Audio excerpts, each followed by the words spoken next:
ආයිබෝන් වලට සුබ දවසක්. ගොඩාක් රසවත් පුඩින් එකක් තමයි අද මම වීඩියෝ එකකින් කරන්න යන්නේ. ඇත්තටම මේක මම හදනකන් දැනගෙන හිටියේ නෑ මෙච්චර රසටයි කියලා. ඔයාලා ගෙදර තියනවා නම් ගොඩාක් ඉදිලා වැඩිවිච්ච කෙසෙල් මේ වගේ පුඩින් එකක් හදන්න නියමයි. ඇත්තටම කන්න ආස හිතෙනවා. චුට්ටක් කෑවොත් එහෙම ගොඩාක් කන්න හිතෙන පුඩින් එකක් මේක. ඔයාලට වෙනදා නොකාපු වෙනස්ම මිහිරිම රසයක් මේකෙන් දැනෙයි. පැණි බේරෙන පුඩින් එකක්.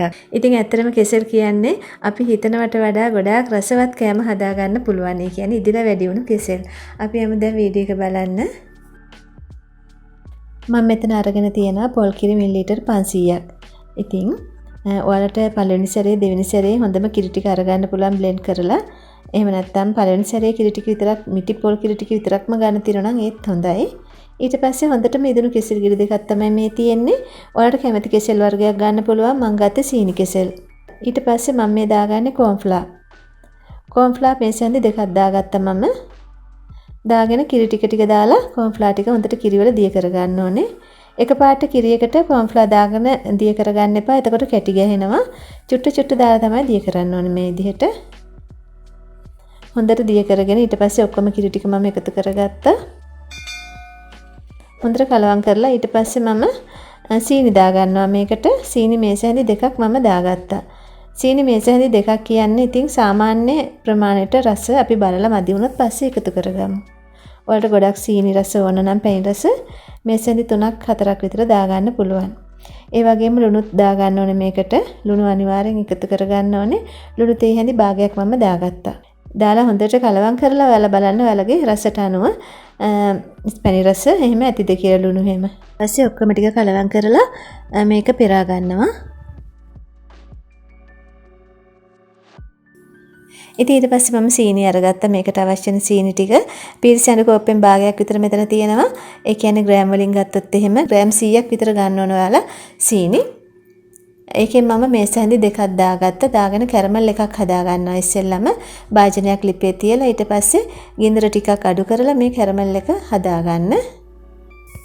ඉතින් ඔයාලා සීනි පුරවලා මේසැඳි දෙකක් දා ගන්න ඕනේ. එතකොට තමයි හොඳට අපිට කැරමල් එක හදා ගන්න පුළුවන් වෙන්නේ. මේ විදිහට ටිකක් වෙලා යනකොට මේක හොඳ ලස්සන කැරමල් පාට එනවා. ඒ වෙලාවට වතුර කෝප්ප භාගයක් මම එකතු කරනවා. එකතු කරලා මේ කැරමල් එක හොඳට දිය වෙනකන් ඉඳලා ඊට පස්සේ ඉතුරු සීනි ටිකත් එකතු කර ගන්න ඕනේ. සීනි එකතු කරගෙන මේක ටිකක් උකු වෙනකන් හිඳ ගන්න ඕනේ.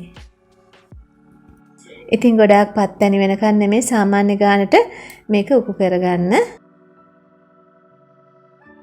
ඊට පස්සේ ඒක ටිකක් මම පෙන දදා උතුරන්න ඇරලා කෙසෙල් ගෙඩි දෙක කපා ගන්නවා.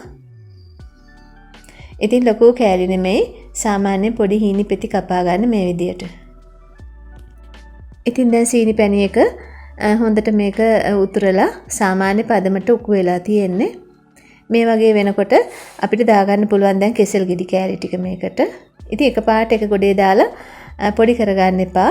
කෙසෙල් ගෙඩි කෑලි ටික පොඩි කරගන්න නැතුව වෙන වෙන වශයෙන් මේ විදියට දාලා හිමීට මේක පැණි වලින්ම උයා ගන්න ඕන ටිකක් තඹ ගන්න ඕනේ. කෙසෙල් ගෙඩි කෑලි ටික. ඉතින් කොච්චර ඉදලා වැඩි වුණත් කෙසෙල් ගෙඩි දිය වෙලා යන්නේ නැහැ පැණි වලට දාපුවාම. හොඳට පැණි උරාගෙන කෙසෙල් ගෙඩි කෑල්ල ටිකක් විශාල වෙනවා.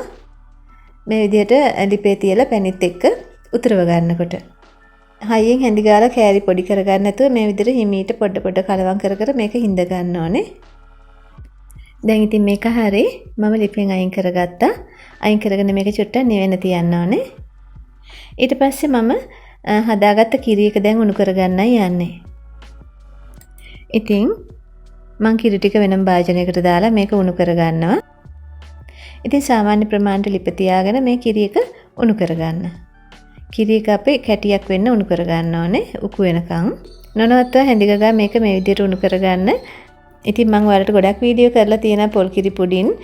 ඒ හැම එකටම මේ විදිහට තමයි මම කිරි උණු කළේ. ඉතින් ගොඩක් වෙලා යන්නේ නැහැ. ටිකක් වෙලා යනකොට මේක මේ විදිහට ඝන වෙනවා. මේ ගානට ඝන වුණාම ඇති. දැන් ලිපෙන් මම අයින් කරගත්තා. ඒකත් ටිකක් නිවෙන්න තියුවා. ඊට පස්සේ මම පුඩින් එක හදන භාජනය තමයි මේ තියෙන්නේ. ඉතින් ඔයාලට මේකේ තෙල් ටිකක් ගාලා ගන්නත් පුළුවන්. ඉතින් මම මේ විදිහට පොලිතින් එකක් දාගත්තා මේකට. ඉතින් මේක කෑම සඳහාම එන පොලිතින් එකක් ක්ලින් ෆිල්ම් එකක් මේ. ඒක දාලා ඉස්සෙල්ලම මම හදාගත්ත කෙසෙල් ගෙඩි ටික තමයි දාගත්තේ. පැණි වල දාලා හදාගත්ත. ඉතින් මේක දැන් හොඳට නිවිලා තියෙන්නේ. මේ ගානට නිවෙනකොට පැණි ටික තියෙන්න ඕන. ගල් වෙන්නේ නැතුව වතුර වෙන්නේ නැතුව. මේ ගානට තිබුණොත් තමයි හරියටම හරි. ඉතින් ඔයාලට ගල් වෙලා වගේ නම් වතුර චුට්ටක් දාලා තව ලිපේ තියාගන්න. ඉතින් දිය ගතිය වැඩි නම් ලිපේ තියලා චුට්ටක් හිඳ ගන්න පුළුවන්.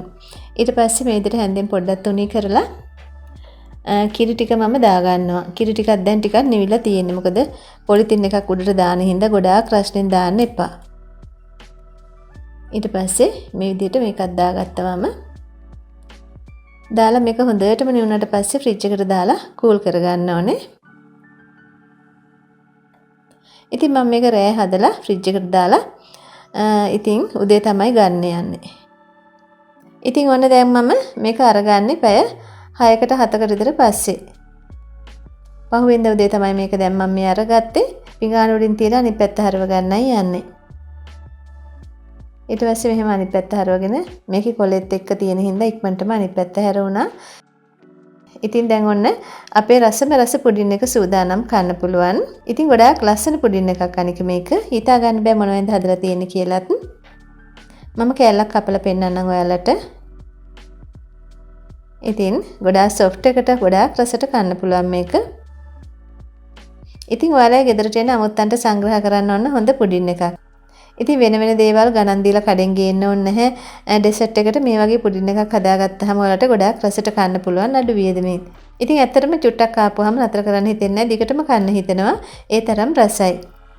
ඉතින් අද වීඩියෝ එකත් හොඳයි නම් බලලා ලයික් එකක් දාලා අදහසක් ලියන්න. ඒ වගේම subscribe කරපු නැති කෙනෙක් නම් ඔයා subscribe එකකුත් දාලා එකතු වෙන්න. ඉතින් ගිහින් එන්නම් ආයෙ දවසක හමු වෙමු. සුබ දවසක් නිරෝගී දිවියක් ඔයාලා සියලුම දෙනාට.